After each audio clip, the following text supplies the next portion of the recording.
Kick and chase by Mullins. Kick and chase again by Mullins. It'll be a miracle. Oh, it is a miracle. Fafita tries to crash his way over. He does. Fafita got the ball over the line.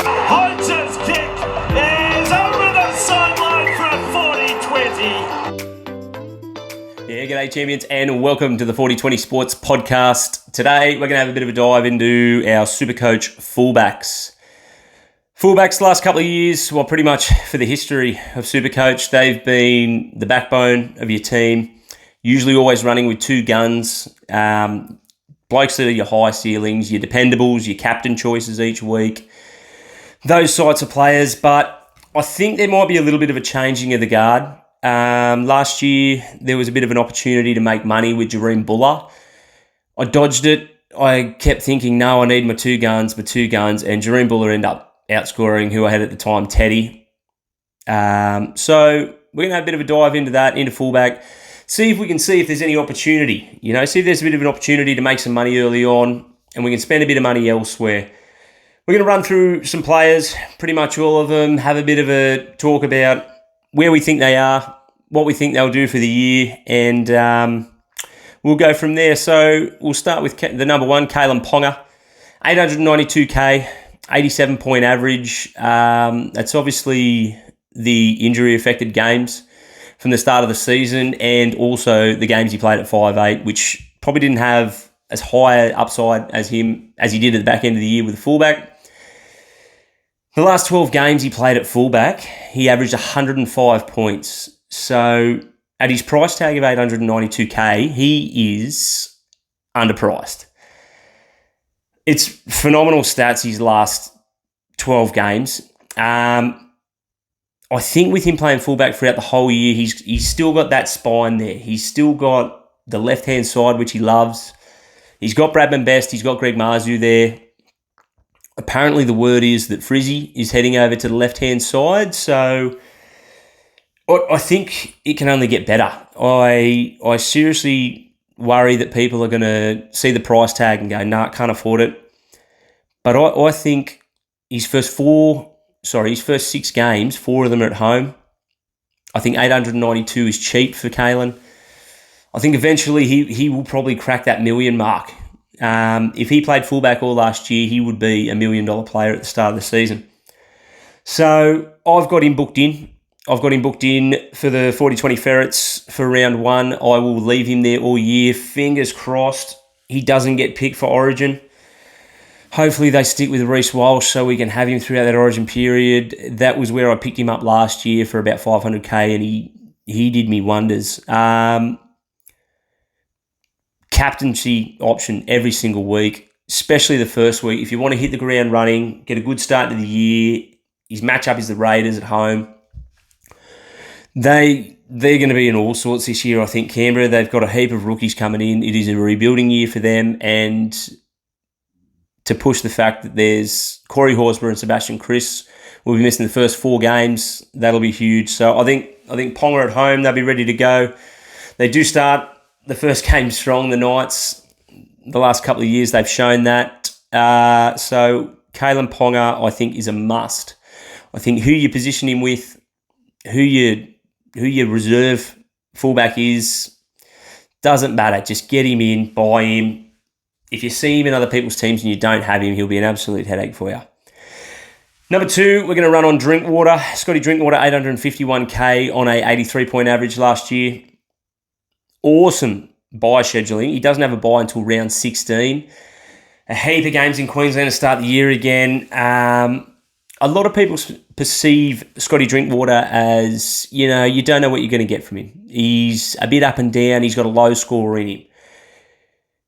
He's cracked hundreds against nearly everyone, bar Penrith. I think the first 13 games he played, 10 of those teams, he's cracked 100 against. I was looking through his history.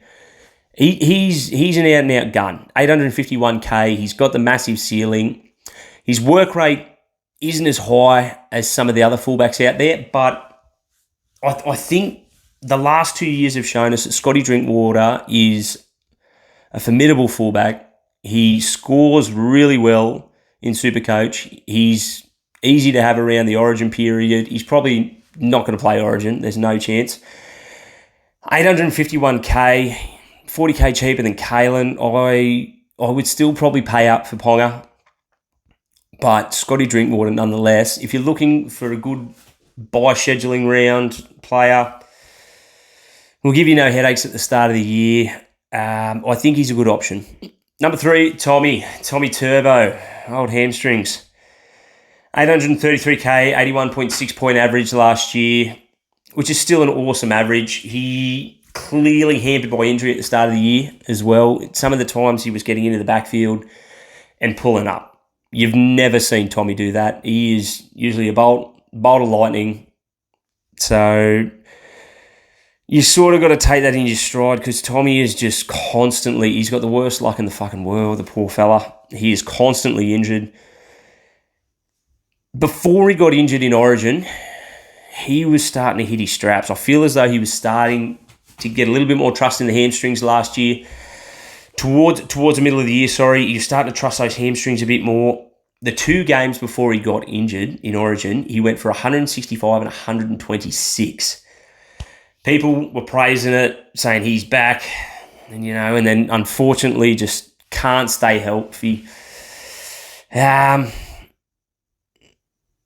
Yeah, I don't know. I don't know about him. I like him. 833k, he's still very expensive for someone that has that potential risk for getting injured. He looks fit though. The Seagulls have put a couple of stories up about him. Looks like he's training the house down. I just can't trust those hamstrings, to be honest. So our next one will be Reece Walsh, 813k, 79 point average. As hard a draw for the start of the season as they come for Reece. Does it affect him? Yeah, I think it does. He does have a couple of low games in him, a couple of low scores. His base stats are quite low. So he does need that attacking points, but he is that good. He's that good at getting outside his man, that right-hand edge that he goes down for the Brisbane Broncos. After round 5, the next 7 games he's got, he plays 6 teams that didn't make the 8 last year. I'm seriously hoping that somehow I've made a bit of cash or I can downgrade someone to come in around that round 6, round 7. Probably try and get him in and get a good couple of games in before Origin. Otherwise, you're left with the headache of you've bought him in and it's Origin time and there's no point. You just have to sell him out anyway. So I think, draws hard. He's got the Roosters, Bunnies, Penrith, Cowboys, Melbourne to start the season. Cowboys, Broncos is probably the only one in there that looks appealing, but then it is the Queensland Derby at Suncorp. So I'm going to avoid Reece Walsh for the start of the season. He looks awesome. He had a relatively quiet game in the grand final, but even still against Penrith and their defence, towards the back of that game, he took them on. He made a couple of breaks. Set up Ezra Mann for a try as well. I like him. I just think I'm going to love him after round 6. That's going to be my go-to point. Hopefully he drops down to about 700k, get him at a bit of a discount, and then we can pick him up again. Next on our list is Clint Gutherson, 807k, 79 point average. He's as solid as they come. I think he only missed a game last year, so yeah, he's very, very reliable. His work ethic is out of control. He competitive all day, super competitive man. He's only averaged 70 twice in his career though, so bit concerning for Gutho. He's got a hard start to the draw for the season, but over the Origin period, once again, the Eagles seem to have this awesome draw. They get it most years. They seem to be awesome coverage around the bye period, so I can see people going towards him in the bye period. The matchups he's got are very easy as well. They're appealing. He's got the Cowboys, Bulldogs, Manly, Dolphins, Warriors, and Titans throughout that Origin and the cluster of buys. So if he's cheap if he's cheap around that time, I can see people going towards him, going to buy him. He may be good value at that stage of the season. So one to keep in the black book towards the buy rounds. I'm sure most people will be looking at him at that stage. That's when most people pick Gutho up as well. They get him for that bye coverage. You know, you've got all these superstars, Turbos, Reece Walshes, Teddies. They're such a focal point of our Supercoach teams, and they just disappear over the origin period. So Gutho's a really good option for them, I believe. Next one, we've got Latrell Mitchell, 789k off a 77-point average last year. Only 3 scores over 100 last year for Latrell. I was an owner of Latrell last year. I went the Latrell-Teddy combo. Some games, he would frustrate the absolute shit out of me. There was a game against the Tigers last year where I think it was the 73rd minute. He was on about 15 points. He looked uninterested. I thought, I'm getting rid of him. I'm punting him next week. Goes a try, line break assist, line break, try assist. Scores 85, and it's happy days. He can be a bit of a nightmare to watch as an owner. He at sometimes shows no interest, lacks enthusiasm, but he's got X factor. He can make something out of nothing like no one else. If the crowd rev him up, he seems to go better. Just that ability to drift in and out of games from him is a bit of a worry as an owner, a bit stressful. There is some talk that apparently he's shed about 10 kgs in the preseason. That's not to say how heavy he's come into the preseason, mind you, but from all reports from South Sydney, they're gutted with how they finished the year last year. Middle way through the year, they look like serious contenders. They'll be looking to make amends. I reckon they'll hit the ground running, but again, Latrell Mitchell, all it's got to take is a few mistakes at the start of the game. He loses interest, he loses focus, and I don't think I'll be starting with him. I can understand it. 789k, he's 100k sort of cheaper than Ponga. If you did need to downgrade to him, I can understand it, but I'm going to be going for someone that's got a bit more output for my premium fullbacks. Next one, Ruben Garrick, 722k. He's tipped to play centre this year. Now, his sample size at centre is quite low.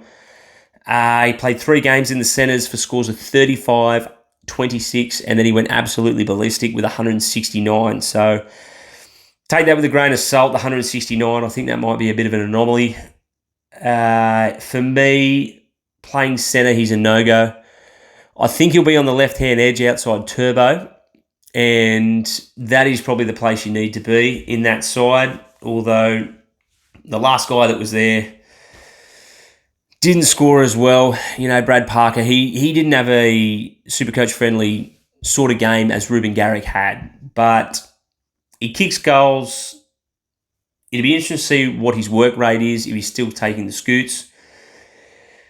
But I am hoping he flies down in price, has a couple of quiet games trying to get used to his centre position, and then towards the origin period again, he might be a guy that I'm looking at, but I don't think fullback.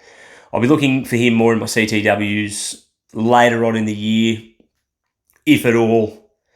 Yeah, I'm worried about the centre positioning with him. A lot more defence. You've actually got to make the decision in what to do in defence when you're being the centre. So we'll see how that all goes.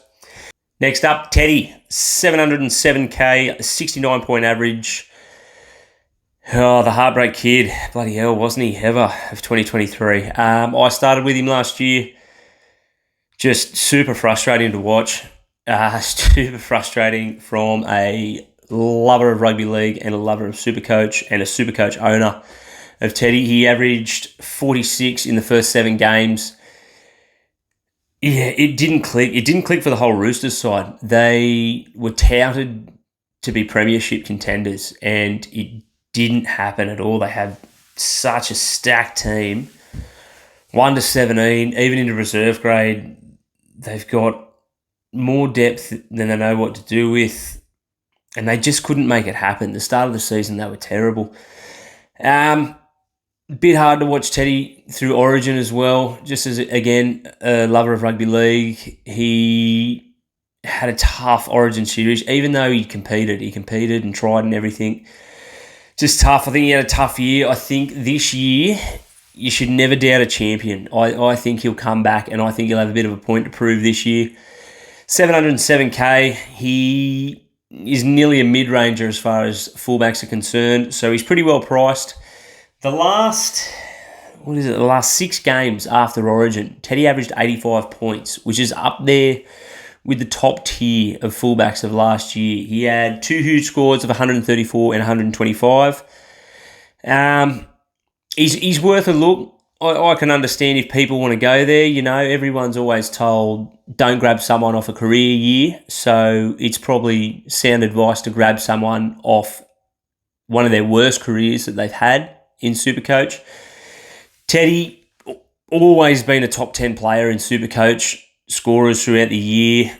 I think he'll bounce back. I don't think he'll be up around the Kalen Pongers, the Reece Walshes, but I think for 707k, he's actually pretty good value. Worth a thought, but yeah, we'll wait to see how the Roosters start. Again, always starting slow, so see how that goes. The likes of Dylan Edwards, Nick Meaney, they are a bit too expensive for me. I'm not even really going to go into them. They're up around that 700k mark. Dylan Edwards, you know, the argument for him used to be good coverage for Origin, but if Teddy starts to play bad, or not even bad, if he's just a bit off and the Roosters aren't firing and winning games, I think Dylan Edwards will be the fullback there for New South Wales, so I'll probably dodge him. He's a workhorse. We know what he can do, but he just doesn't seem to have enough regular upside for me. Nick Meaney, I'm not even sure where Nick Meaney plays next year. You've got Pappy coming back for that fullback role. The centres, Warbrick, Xavier Coates, they're there. Centre, if he plays centre, I'm definitely not going there. I don't think he's a big enough body to play centre. Plenty of skill, but yeah, I'll be dodging him. You've got Chance, who's coming off a career year. He's also got Tuivasa-Sheck breathing down his neck. Now, they've come out and they've said Chance will be the fullback, Roger will go into centres. If Chance has an injury, it'll be very interesting to see what they do with Tuivasa-Sheck. I think he'll slot in there at fullback. I also think he's a possibility of sliding into fullback if the Warriors are under some pressure to win games. Now, they were a top 4 team last year. I think they'll be aiming to be a top 4 team this year, and I think if things don't start going their way, if they start losing a couple of games, aren't performing, I think they'll seriously look at putting Tuivasa-Sheck in at fullback. Chance he played New Zealand centre, so he's an international centre as well. So he doesn't look out of place going into the centres. Roger Tuivasa-Sheck, Dally M winning fullback. Yeah, I can see it happening if there is pressure on the Warriors. If they start well and they go out flying, Chance might be an interesting one to get, but I'm probably going to stick away from him with that career high year last year. Will Kennedy, very up and down. He can score good points for you, but I don't like it. I don't think his base is good enough. I don't think he has a good enough hard runs. He pops up, he backs up well. He scored a lot of tries this year. Another guy there that's had a career year. At the start of the year, there was talk about Cade Dykes coming in for him. That's how much pressure he was under. But I think last year he's probably cemented his spot. I had him in a draft league last year. He did really well for me as far as where I picked him in that draft league, but I'll be looking elsewhere instead of Will Kennedy. All right, next one up, Ryan Pappenhausen, the big one. 645k. Discounted rate for last year, only playing the 2 games. Tragically, broken leg, broken ankle in that semi-final. He did such an immense job to get himself back and get himself fit from that knee injury with the clash there with Jackie Whiten. Geez, if you've you've ever felt sorry for a bloke, it was him. People around the rugby league community knew how hard he'd come back, and to see him rolling around on the ground at Suncorp Stadium, I think it was absolutely tragic to see. Look, he's got pedigree. 2022, 90-point average, only played 12 games that year. Looking back, 2021, he had an 80-point average season, 13 games that year. He's averaged 9 Supercoach games over the last 3 years. He could have easily been one of the greats already of Supercoach, Ryan. If he could just stay fucking fit. Like, the guy is just injury prone. Every single season, something seems to happen where he just misses a chunk of games, season-ending injuries. If he stayed fit, he could be anything. He could be anywhere in the Supercoach realm. Not to mention the rugby league realm. Like Clive Churchill medal winner, the rugby league world is better for him being fit and being out on the field. Am I going to go there? No, not to start the year. The Storm released a few things on their social media page that had Pappy running around, and literally it is better than watching porn, seeing him up and about. He was kicking drop goals, running through sprint drills. He was putting times up of I don't know what distance, but it was a 9.8. Surely that's not 100, but he's looking fit. He looks like round one. He will get the jump. He will get the start at fullback. He's a risk, but he's also someone that you see in your head-to-head matchups and you panic, especially if he's got an easy matchup. The start of the draw for Pappy is quite hard. They've got a buy-in there around the first couple of weeks. Yeah, look, I can understand why people would go there. I will be jumping on if he gets through the first couple of games, plays 80 minutes. Farlogo, he will be coming off the bench, I presume. It'll be interesting to see if they use Pappy as a 60-minute player and give Farlogo a few minutes. It's a sit and wait for me. I'm interested in him. I think at some stage in the year, if he is fit, I will have him. I think everyone else in Supercoach will grab him if he stays fit and gets a bunch of games together. Next up, we've got the Hammer, 600k with a 59-point average. Only cracked 100 in one game last year, so his ceiling isn't as high as what I thought. I thought he started the year on fire last year. I thought he was cracking hundreds. He was scoring tries left, right, and centre. Had an awesome origin period as well, football-wise. He came back into the centres, which sort of dampened his Supercoach prowess a little bit. He wasn't scoring as many points in centre as what he was at fullback.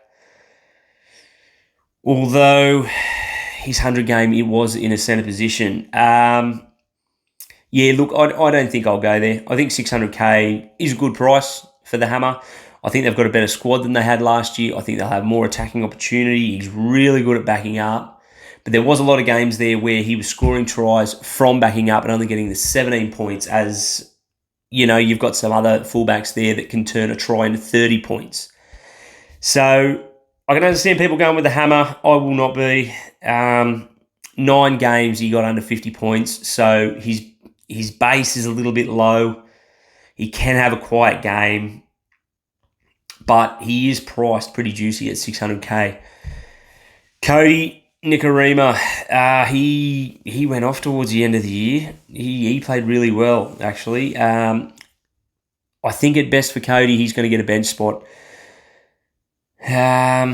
Yeah, there's nothing there about Cody that I like this year. I didn't like him last year, and he proved me wrong. He scored a bunch of points towards the back end of the year. He was a good pickup for those who got onto him. So good work for you guys. But yeah, I won't be touching him. I think he'll have limited minutes coming off the bench.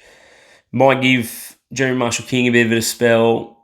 That might be a bit about it. Brimo, AJ Brimson, he's been shifted from fullback to centre, as everyone's aware of now. There's a lot of talk about that. I did see a bit of a thing that the Titans put out about they were having a bit of a training drill, and he burnt about 4 people from that centre position. So Look, I love Brimo. I think he's an out-and-out superstar, but obviously Desi's thinking best decision for the team, and that's for Brimo to play centre. Jaden Campbell, which we'll get onto, he will be their fullback. Next one up, Jareem Buller, 583k, 57-point average. Good price for Jareem Buller, I think. He was a bit of a live wire during that Origin period, end of the Origin period. If you got on him, good on you. He was bottom dollar last year. A little bit different now that's starting at 583k. I think there's better options. I think the Tigers will be better this year, but I don't like it. He is coming off a rookie year. Sometimes, unless you're a superstar, they seem to peter off a little bit after their first year. There's no question he is a super talented rugby league player. Some of the tries he scored last year, some of the breaks he was making, his ball handling skills are really good as well. I just think there's better options. I think there's better attacking teams and better attacking players around that sort of mark, and that you can get for cheaper as well. Cooler, 581k. Average is inflated a little bit by the last two games where he was actually playing fullback. The Seagulls had a couple of games there. They were the absolute drubbings. If you got on him again last year, well done. The last couple of games, he absolutely brained it. Would have got some super coaches nearly thousands of points jumping up in total rankings, just himself. I'm not going to touch him. I think if you do go near him, if you are keen on him, I'd be putting him in the CTW spot anyway. But yeah, not for me. Jake Averillo, bit of an interesting one coming from the Doggies, going up to Redfern there, getting a spot. I think he will be at the right-hand centre. Herbie Farnworth, he plays left. I think he'll be over there on the left-hand side. The right-hand side seems to be the Dolphins' dominant side. Jermaine Osako had a career year last year. He was phenomenal, and that was a lot of traffic coming down the right-hand side. I like Jake Averillo as an actual NRL player. He does have a lot of small games in him. His base isn't great. He doesn't take the hard hit-ups. A few games under 20 for Jake Averillo last year, but I mean, Wayne Bennett could turn him into a superstar. The Supercoach could do miraculous things up there at Red Cliff. But yeah, not for me. This one here is the one that I am pretty keen on. Jaden Campbell, 456k with a 44-point average. He last year had a lot of time coming off the bench, which has equated to his 456k pricing. He is priced a lot lower than what his output is in 80-minute games. His 80-minute games, he's averaged 60 points for the year. So realistically, he should be playing 80 minutes. He should be up around 600k. So, granted, he does the same things he does last year. He'll nearly net you 150,000k. In the 8 games he started at fullback and played 80, he averaged 64 points. So a couple of games he's gone down there because he was playing 5'8". He had pretty good touch with the ball, got a good couple of try assists there, line break assists, but fullback is definitely his position. He's a live wire. He may score you 30, but he can jump up and get you 90s. So anyone that's 456k and that has that ceiling of potentially getting 100 points, he's got Desi there, up the Titans. Fafita's cracking. Their forward pack looks good. Signing a Palacia. I think they'll go well this year, the Titans. I think they'll be pushing for a top 8 spot. If they do start well, I think that'll create a bit of a nucleus around Jaden Campbell in the Brimo situation. There is a bit of a worry about the rookie fullback who had a couple of games there at the end of the year, Keanu Keaney. He's touted as a future superstar of the game. Apparently, they think he may be the 14 for there. One to watch. It'd be interesting to see what they do with him if Jaden Campbell doesn't produce at fullback, but he's played enough games there that I think he will. Another mid-ranger that I am interested in, I think he's good value, is Blake Taff, going from South Sydney to the Bulldogs this year. He's a live wire. He is a super, super busy player. Kicks goals, although I don't think you get the goal kicking option there at the Bulldogs with a few of the players they've got there, Birdo, Crichton. 408k is priced really, really well. 40-point average on that. He played 7 games at 80 minutes last year for 55-point average, which is good, so he's well undervalued there. Fingers crossed he starts in that fullback position. I think Crichton, even though I'm pretty sure they lured him there to the Doggies by telling him he was going to be a fullback, he looks tipped to go into the centres. So if Blake Taff gets that position, he's super busy. Little live wire. I think his passing game needs to develop a little bit better. But his running game and his ability to take the hard carries and get those base stats up by doing the runs is there. We sort of filter down now into cheapy sort of option. People that, should potentially get a start round 1, but they're more of a wait and see. We don't have a lot of stats on them yet because most of their trade's been applied at the moment in New South Wales Cup. But we do have Xavier Savage. He will be fighting for a fullback spot with KO Weeks there at the Raiders. Sorry, not KO Weeks, with Chevy Stewart. Apparently Chevy Stewart lit up New South Wales Cup last year. So did Xavier Savage. But it'll be interesting to see which way Ricky goes. Xavier Savage, he's got NRL experience. So he's got these new blokes in Ethan Strange and KO Weeks starting the looks of it in round 1. Will he go with a near rookie spine for round 1 in an NRL game? I don't think so. I think Xavier Savage probably wins that fullback spot for the start, but how can you trust it if that's a team that everyone's touting as a bit of a struggling team? I think Ricky could chop and change these rookies within KO Weeks, Xavier Savage and Chevy Stewart there. KO Weeks, I probably like him more in the 5'8 position in Supercoach. Not really looking into him at fullback. I think there's much, much better options there. Xavier Savage, like I said, I presume he will be the number 1 starter for round 1 with the Raiders clash against the Knights. I still will be avoiding him, even if named for round 1. I don't think his job security will be safe by any means. He is a freakish talent, though. He is lightning quick, and he has produced good Supercoach scores in the past as well. Yeah, like I said, Chevy Stewart, he will be, he'll be in the running for the round 1 spot, but I just don't think that Ricky Stewart is going to blood all these rookies with limited experience in the NRL for round 1 up against Newcastle in Newcastle. I think cooler heads will prevail there, if you can ever call Stewart that. And I think there's going to be some disappointment around that Raiders squad with people looking for the cheapies. I think a few of them could miss out. I hope I'm wrong. I want them. I've got a couple in my starting team. But yeah, we'll wait and watch there. Kyle Iro from the Sharkies, one to watch. Awesome New South Wales Cup stats. I think if anyone goes down in that back line, wing centre, I think Kyle Iro jumps in there. Fingers crossed, you never hope for it, but fingers crossed that there is some injury or Talakai gets picked in the second row.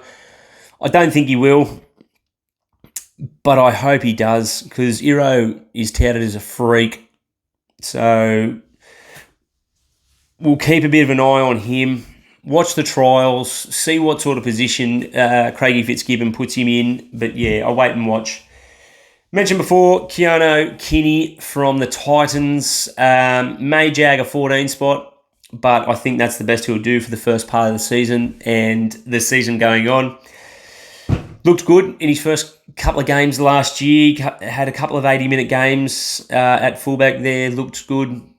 Didn't seem too overawed with first-grade experience coming at him. So, again, another one to watch. And he could be a chance for a bench spot. So if you're desperate, you can look at him, but there are better options. Suafalago, the live wire from the Melbourne Storm. Again, I think he could be the number 14, but I am worried that he will run a bit of a Bronson Garlick, Wishart sort of mould of a player to start his Supercoach history. Getting 10, 15 minutes off the bench, if that at all. If Pappy's firing and ready to go, I think they'll give him the 80.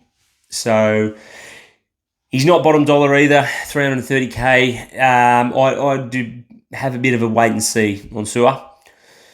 Another one there that I did touch on before is Cade Dykes. He was mentioned to be in the running or in the question, shall you, with the Sharkies for their round one team last year.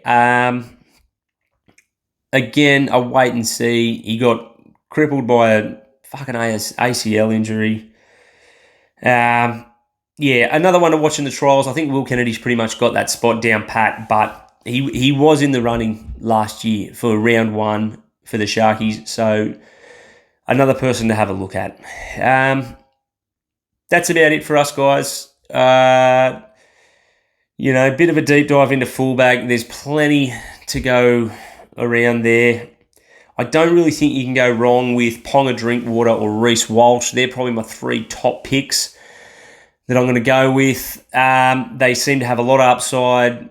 They're proven in their position. Drinky is probably a bit of a left field one there for a top 3 run at fullback, but he was there last year with his games averaged. I think he's done enough that I think he's a premier fullback. Ponga speaks for himself his last 12 games, cruised home with the Dally M medal. And Reece Walsh is a freak. He is young, early 20s. He's only going to get better. When he gets that step going to the right-hand side of the field, outpaces his man 9 times out of 10. They pretty much are just hoping that he makes a mistake. So I think those 3 will have a massive year. They're probably the safe bets. Even though Ponga has a massive history of head knocks, if he stays out of trouble with his head knocks, he'll be the number 1 fullback in my opinion. But yeah, that's about it. Thanks heaps for watching. If you like what you see, please hit the like and subscribe button. Like I said before in my last post, just a bit of a thing to keep tabs on myself this year. Having a bit of a play around with it. And yeah, thanks heaps for watching. Take care, legends. Cheers.